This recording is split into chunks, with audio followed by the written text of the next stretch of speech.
मो पाई खोर्धा होची मोर गोटे मानसिक स्तर गोटे माँ मो जीवन मूलदुआ पड़ार जगह। मु डॉक्टर प्रशांत कुमार पाणिग्राही दर्शन विभाग प्राध्यापक अच्छे। मु डॉक्टर पद्मज पाळंकर पूर्वतन सहकर्मी प्राणनाथ महाविद्यालय खोर्धारे।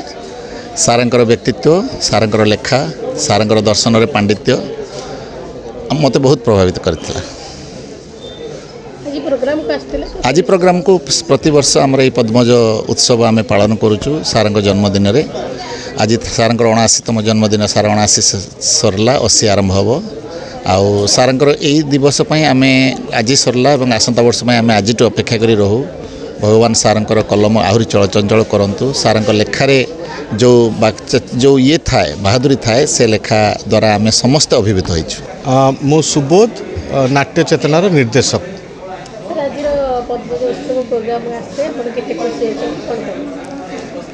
मो पाई खोर्धा होची मोर गोटे मानसिक स्तर गोटे माँ मो जीवन मूलदुआ पड़ार जगह।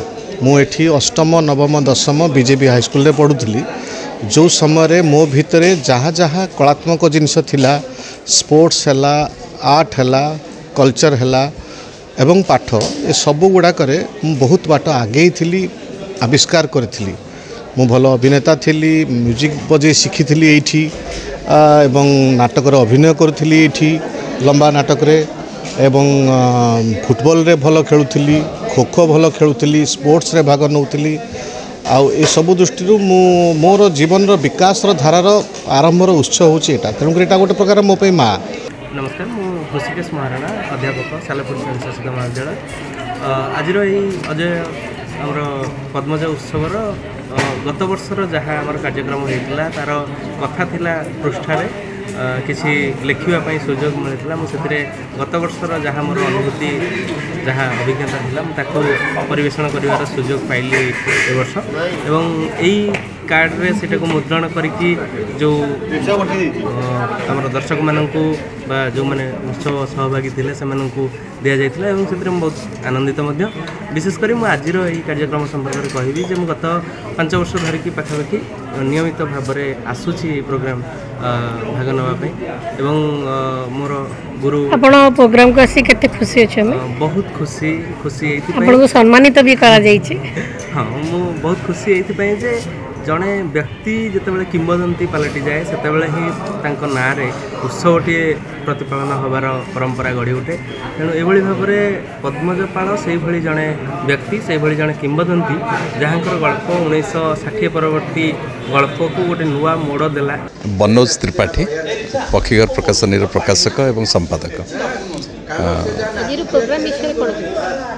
आज हूँ पद्मज पाळंकर जन्म जयंती उत्सव पालन करा जाउथला। 2025 पद्मज उत्सव आज पालन करा जाउथला। पद्मज पाळ होचंती ओडिया साहित्यर अनतिक्रम जड़े प्रख्यात औपन्यासिक कथाशिल्पी। बेले बेले अनेक पुरस्कार हार मानि जाए यही भली प्रख्यात लेखक पाखरे। ता भितर निश्चय भाव में पद्मज पाळ अन्यतम। पद्मज पाळ जो समय चमत्कृत देखते जो युव समय जो चमत्कृत देखते अनेक चमत्कार गप लिखिं उपन्यास लिखिं जहाँकि कथा साहित्य चिरकाल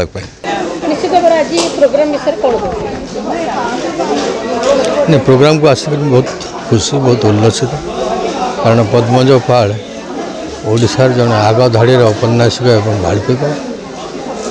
तांकर मु जने विदग्ध पाठक।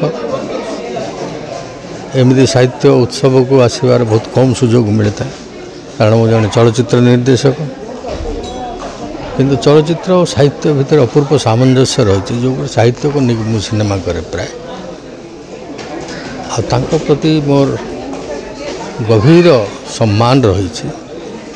तेणु ही मुझे आसती खोर्धा माटी तो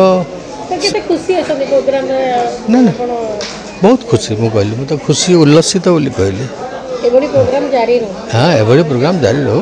आज खोर्धारे टाउन हॉल ठारे पद्मज उत्सव पालित है। आज प्रख्यात औपन्यासिक पद्मज पाळंकर 79तम जन्मदिन से उपलक्षे ये उत्सवटी है। ये उत्सव सम्मान संबर्धना मध्य प्रदान करागला आलोचना हैला एवं ता सहित तांको गल्प मध्य पठित हैला एवं तांको उद्देश्य रे जो माने उपहार आनी थिले एवं ता सहित पुणी जो माने किसी वार्ता आनी थिले से माने मध्य पाठ कले कविता पाठ कले ये गोटे अति सुंदर उत्सव थिला ये साहित्यर उत्सव।